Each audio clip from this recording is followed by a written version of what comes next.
नमस्कार, आप देख रहे हैं इंडिया न्यूज P9।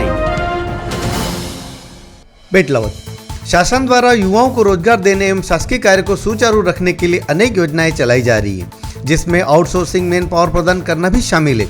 परंतु पद पर बैठे कुछ अधिकारी द्वारा अपनी मनमानी से पात्र अभ्यर्थियों को रोजगार से वंचित किया जा रहा है।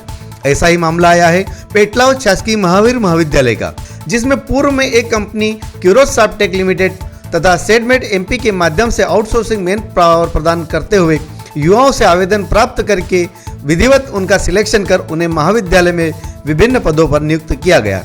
अभ्यर्थी अपना ज्वाइनिंग लेटर लेकर शासकीय महावीर महाविद्यालय पहुंचे तो प्रभारी प्राचार्य श्रीमती कपिला बाफना ने आवेदन लेने से मना कर दिया। जी, क्या समस्या है आपको? सर, मेरी समस्या ये है कि मैं आवेदन लेके आई हूँ तो मैडम आवेदन स्वीकार नहीं कर रही है और रिजेक्ट भी नहीं कर रही है। तो जब मैंने आवेदन दिया है तो जो भी है उसका निर्णय तो बाद में होगा, पर रिसीविंग तो देना चाहिए, तो मैडम रिसीविंग नहीं दे रही है। मतलब आपका ये कहना है कि ये जो आप आवेदन दे रहे हो, हाँ, वो आवेदन को यहाँ पर रिसीव ही नहीं कर हाँ, रिसीव ही नहीं कर रहे, तो इनको रिसीव करना चाहिए।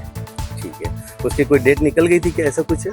नहीं, मैडम बोल रही है कि कोई लेटर आया है, तो लेटर आया है तो लेटर के आधार पर रिजेक्ट का हमको लिख के दे देंगे। हाँ, आपको रिजेक्ट किया जाता है। आपने किनको आवेदन दिया, यहाँ पे क्या नाम है उनका पदाधिकारी? Doctor Kapila Bafna madam principal है यहाँ की। और आपका नाम? मैं डॉक्टर निशा काक पेटलावत से हूँ। आखिर किस कारण से योग्य अभ्यर्थी के भविष्य से खिलवाड़ किया जा रहा है, इस संबंध में जानकारी मिलने पर हमारे द्वारा प्राचार्य से इस संबंध में चर्चा करनी चाहिए। पहले तो अपना केबिन छोड़कर चले गए। थोड़ी देर उनका जवाब का इंतजार कर वापस कार्यालय पहुंचे तो प्राचार्य साहिबा श्रीमती कपिला बाफना द्वारा कहा गया कि हमारे पास आवेदन रख दो, इसकी प्राप्ति नहीं दूंगी और आवक जावक में दर्ज भी नहीं करूंगी। हम इस संबंध में आगे मार्गदर्शन ले रहे हैं वरिष्ठ अधिकारियों से। उनका जैसा भी आंसर आएगा या जैसा भी निर्देश मिलेगा उसके अनुसार हम कार्य करेंगे। नहीं, अभ्यर्थी का उनका सिर्फ इतना कहना था कि मैं आवेदन लेकर के आई हूँ, आप रिसीव कर लीजिए। तो आगे से ऐसा कोई मार्गदर्शन ही नहीं है ना हमारे पास कि इस प्रोसेस को कैसे करना है। अगर वहाँ से हमारे पास कुछ भी आ जाएगा तो हम ये आवेदन भी ले लेंगे।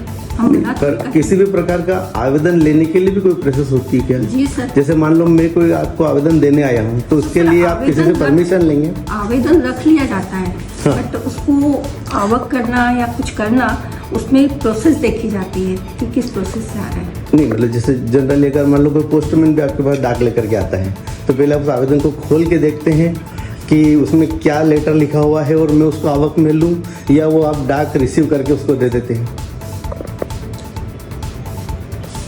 ऐसा तो कुछ नहीं है।